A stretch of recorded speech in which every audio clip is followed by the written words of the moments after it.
Vandag gesels ons oor die koninkryk se genesing vir vrees. Maar wat is vrees nou regtig en hoekom hou dit ons so vas of bind dit ons?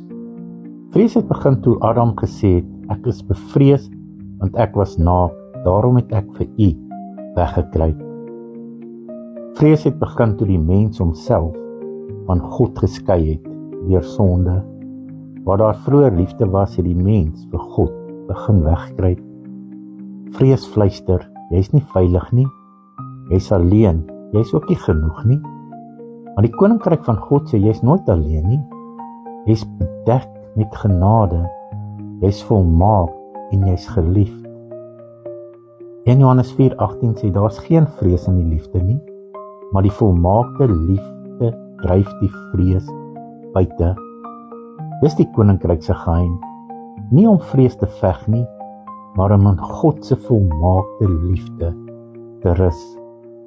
Onthou, God het jou nie 'n gees van vreesagtigheid gegee nie, maar van krag, liefde en selfbeheersing.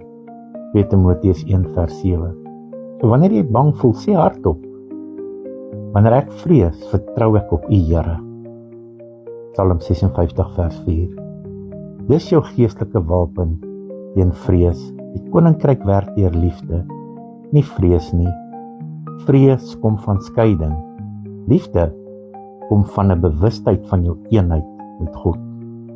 Onthou, jy's volmaak, geliefd, volkome beskerm en nooit, ooit alleen as jy in Christus is nie.